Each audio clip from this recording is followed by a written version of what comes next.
It is now 89 seconds to midnight. This is the closest the world has ever been to midnight. Any move towards midnight should be taken as an indication of extreme danger and an unmistakable warning. It is now 89 seconds to midnight. This is the closest the world has ever been to midnight. Any move towards midnight should be taken as an indication of extreme danger and an unmistakable warning. All right, shalom, shalom. First and foremost, I would like to say, Kal Halal Yahweh Bahashem Yahweh Shai Bahashem Rakakwadash. That is to say, all praise to the Most High God, whose name is Yahweh, in the name of his only begotten Son, Yahweh Shai, whom the world ignorantly calls Jesus Christ, through the Holy Spirit, Rakakwadash. Double honors to the apostles and the elders of the great millstone who taught us this truth. Shalom to the 144,000, as well as to the rest of the hopeful elect men, women, and children of Israel scattered abroad throughout the four corners of the earth, among the heathen, as well as those that even look like the heathen. All right, this is not a black or white thing. I'm your brother Yara Dunbar from the GMS branch here in Chicago, coming back at you with what I hope to be another short yet edifying lesson. All right, and I'm not sure exactly how I'm entitled the lesson, but I played a small clip at the beginning of this so-called scientist, right? He was talking about the Doomsday clock.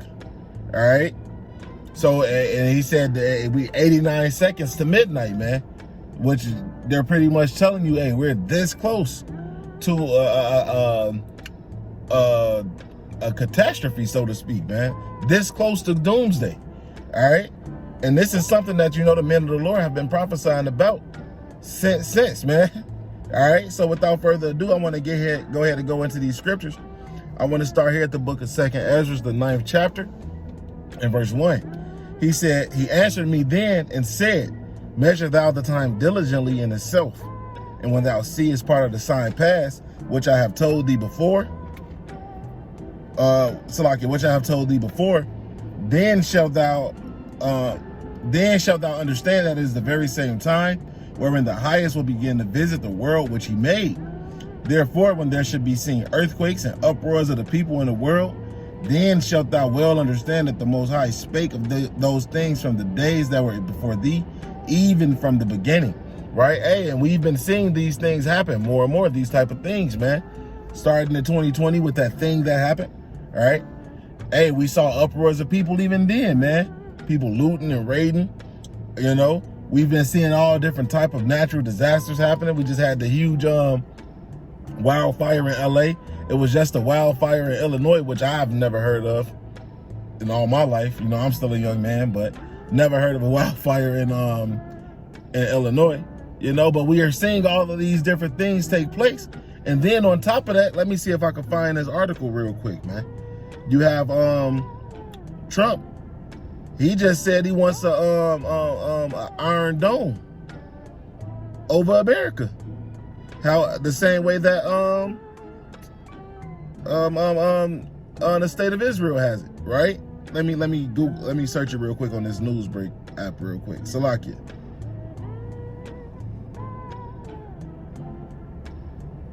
Yeah, this is the U.S. Sun. All right, and this is I'm on the Newsbreak app. It says Trump orders building of U.S.'s own Iron Dome defense system to fend off Russia, Chinese, and Iranian hypersonic missiles. Donald Trump has ordered the U.S. to build its own version of the Iron Dome missile defense system used by Israel to shoot down thousands of rockets. The president followed through on his promise by signing the extraordinary executive order on Monday to fend off threats from China, Russia, and Iran, right? And that's the whole article. It's a short article, But that goes to show you, man, that they understand the times that we're in, and they understand the trouble that's coming, man. They understand that those missiles are going to be shot off to the ends of the earth, and there's nothing that they can do about it. All right, let's get something about that real quick. This is Joel, the 2nd chapter. All right, this is I'll start at 1. Joel 2:1, it says, blow ye the trumpet in Zion and sound an alarm in my holy mountain, right? And it's a people before a place. Let all the inhabitants of the land tremble, for the day of the Lord Yahweh cometh, for it is nigh at hand. a day of darkness and of gloominess, a day of clouds and of thick darkness, as the morning spread upon the mountains, a great people and a strong. There hath not been ever the like, neither shall be any more after it, even to the years of many generations, right? And that great people and strong is going into the missiles, and we're going to see that plainly. Verse 3, a fire devoureth before them, and behind them a flame burneth. The land is as the garden of Eden before them, and behind them a desolate wilderness. Yea, and nothing shall escape them. The appearance of them is as the appearance of horses, and as horsemen, so shall they run. Like the noise of chariots on the tops of mountains shall they leap, like the noise of a flame of fire that devoureth the stubble, and as the strong people set in battle array. Before their face the people shall be much pained, all faces shall gather blackness.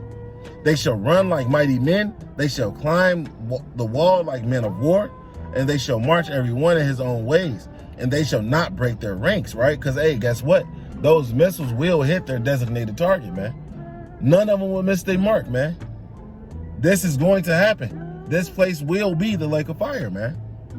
Verse 8, it says, neither shall one thrust another, they shall walk everyone in his own path. When they fall upon the sword, they shall not be wounded.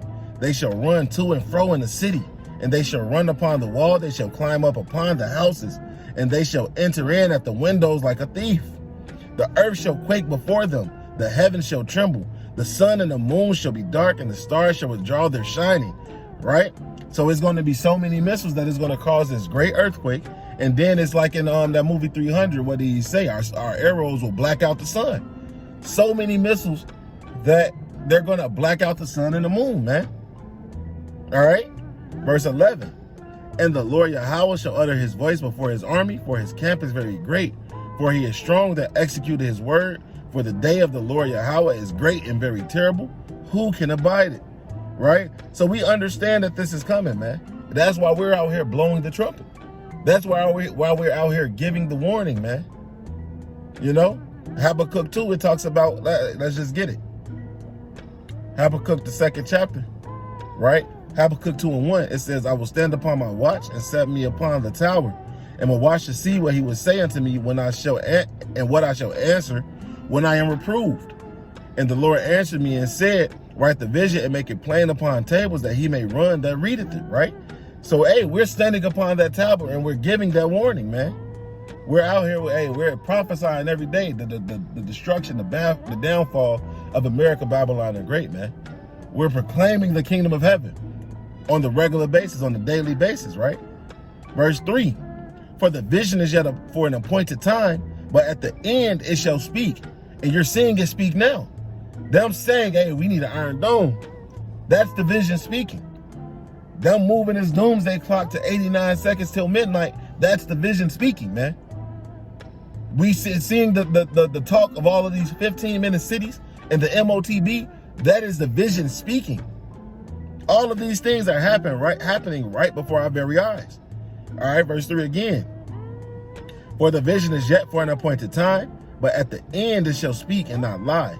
Though it tarry, wait for it, because it will surely come, it will not tarry. So these things will come to pass, man, and then shall they know a prophet hath been among them. All right? But what manner of persons ought you to be in all holy conversation and godliness? Let's get that. All right? This is the book of 2 Peter chapter 3 and verse 10. It says, but the day of the Lord will come as a thief in the night, in which the heavens shall pass away with a great noise, and the elements shall melt with fervent heat. The earth also and the works that are therein shall be burned up. Right? What's that? The missiles, man. ICBM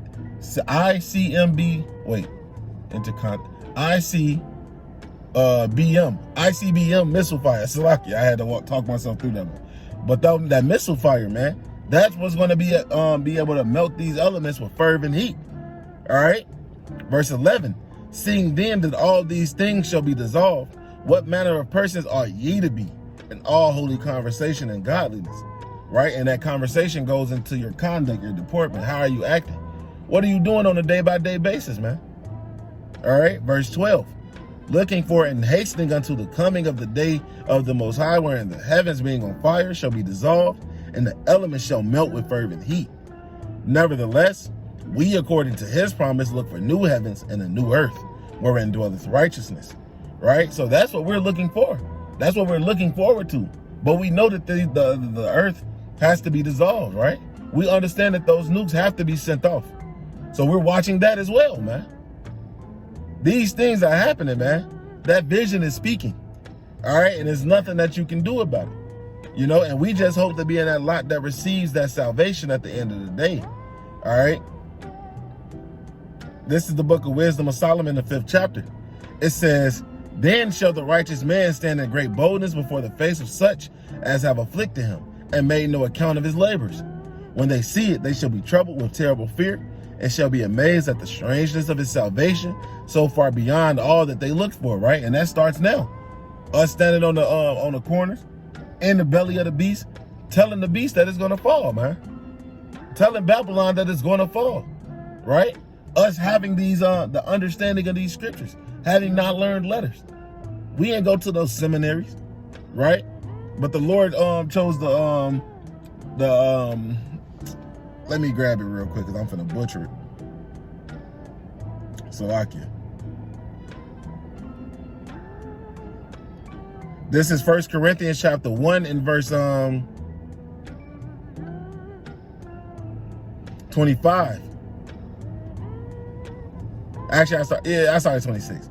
It says, for you see your calling, brethren, how that not many, actually, no, I will start at 25. I'll start at 25. It says, because of the foolishness of the Most High is wiser than men, and the weakness of the Most High is stronger than men. For ye see your calling, brethren, how that not many wise men after the flesh, not many mighty, not many noble are called. But the Most High hath chosen the foolish things of the world to confound the wise. And the Most High hath chosen the weak things of the world to confound the things which are mighty. And the base things of the world and things which are despised has the Most High chosen, yea, and things which are not, to bring to naught things that are, that no flesh should glory in his presence. But of him are ye in Mashiach Yahushai, who of the Most High is made unto wisdom and righteousness and sanctification and redemption, that according as it is written, he that glorieth, let him glory in the Lord, right? So, hey, we didn't go to their seminary schools, man. They look at us like bums.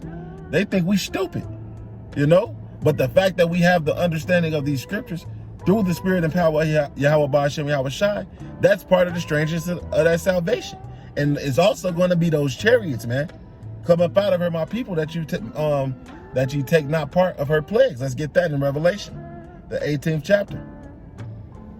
All right. Revelation 18:1. And after these things, I saw another angel come down from heaven, having great power, and the earth was lightened with his glory. And he cried mightily with a strong voice, saying, Babylon the great is fallen, and is become the habitation of devils, and the hold of every foul spirit, and the cage of every unclean and hateful bird.